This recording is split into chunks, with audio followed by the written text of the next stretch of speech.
We've got a bunch of questions about John Cena. This one comes to us from Michael Scoggins. With Cena's last run being a heel, do you think that they will bookend his run with a redemption sort of ending? I mean, that's got to be the answer, right? There's no way he retires a heel, right, Eric? I don't think so. Yeah. I don't think so. And B, I don't think that's. It would be so easy. It would be so easy to tell that story, and it would be such a good story to tell. I mean, redemption. That's we all as a culture now, not just as wrestling fans, but we all love to see the rise, and we can't wait till they fall. That's the journey, and it follows that path. I mean, that's storytelling. Redemption, that's what a redemption story is. Falling from grace and finding redemption. That's been the premise of so many stories since the beginning of storytelling time. So anytime you can figure out a way to apply that to any story, but particularly professional wrestling, I think it's a cool thing. So I hope they find it. It is interesting to think about what's next. Hey, we just saw a fun little comment here pop up. Check this one out. Stone Cold Stunner says, would a lady fit for the third man? So if we're talking about The Rock being number one, perhaps John Cena being number two, he suggests, what if the third person is a female named Becky Lynch? Becky Lynch coming back and everyone assuming she's a babyface, but then she heals on them. Boy, that feels like an Eric Bischoff move all day right Oh, that there. was exciting to think about. I got, We can see that one, can't we? yeah, and what a shocker. Yes. But I could also picture it in my head really easy. So yeah, that's pretty cool. I don't know what you do with her, but have at it. I'm sure you're just limited by your own lack of imagination. Come up with something. Travis Medway says, when WCW Nitro ratings were falling, would a change of night been in any way advantageous? SmackDown has moved several times over the years. Could the lack of nightly competition against Raw have helped? Was that ever considered, Eric? Do you remember ever having any conversation about what if we move Nitro to Tuesday or some other day? Nope, I didn't. Brad Siegel may have, but he didn't have it with me or Harvey Schiller. No, and it wouldn't look. WCW was kicking WWE's ass all the way up until whatever it was, the end of '98, first part of '99. And by then, nobody was thinking anything in terms of broadcasting other than getting it out of Turner. There was no, let's find a way to save it. It was, they were already determining how to put a stake through the heart of WCW. So, no, it never came up in conversation. Luis Martinez is with us here live, and he wants to know, Eric, do ratings even matter with streaming taking over now? I don't know. Ask any cable outlet or any television network. Ask anybody that works there if ratings matter. Of course it matters. Of course it matters. Where do you think the money comes for these TV rights? Do you think it comes from the highly profitable streaming platforms that carry them? None of them are making any money. It's all ad driven.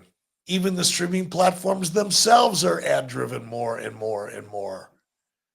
So, yeah, ratings will always matter. Don't let anybody kid you. Ratings will always matter until they come up with another unit of measure that can be exchanged for cash. Ratings will always matter. Mr. Whisper had a question we didn't get to before, but I think it warrants asking now. With Mania around the corner, what do you think was the feud of the year? Eric, for me, this past year, it feels like the feud of the year, in my opinion, was CM Punk and Drew McIntyre. Do you have one you liked better? No, and I agree with that one. We'll let for now. I mean, it'd be interesting to see what they do with Punk and Seth.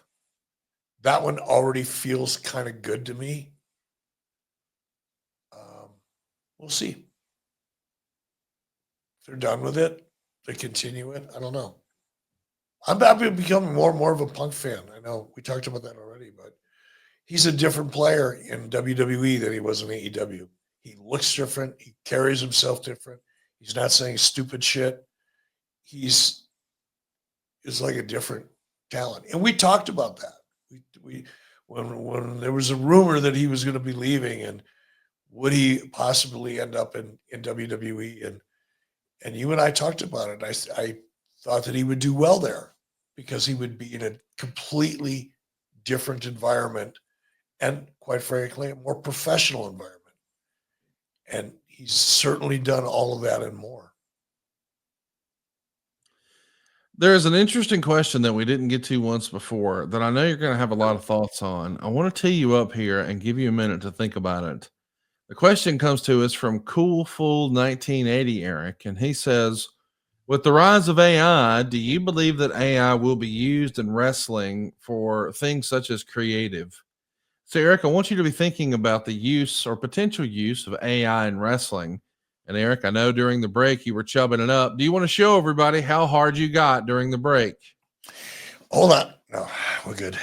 No, seriously, have you thought about AI in wrestling? What do you think about that? Oh, yeah, I've done it. I've used it.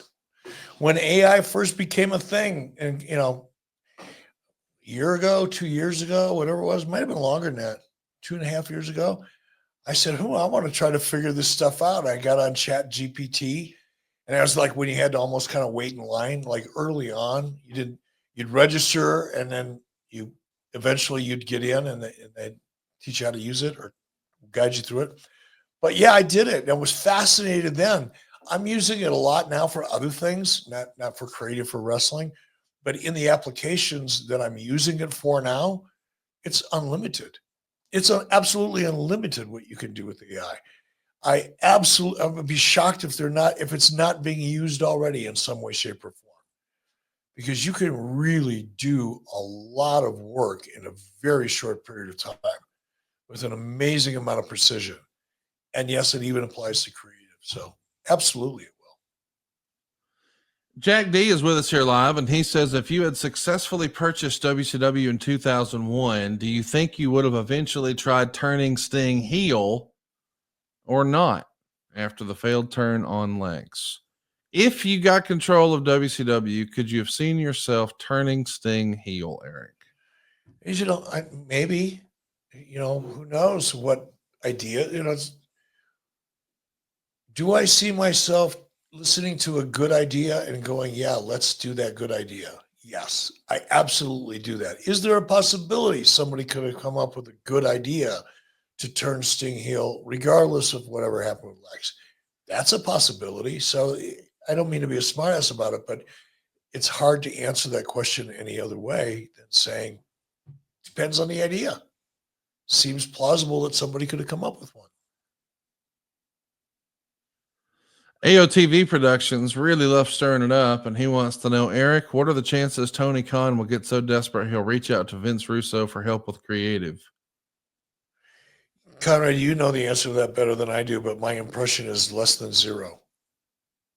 What'd they say in Animal House? 0.0.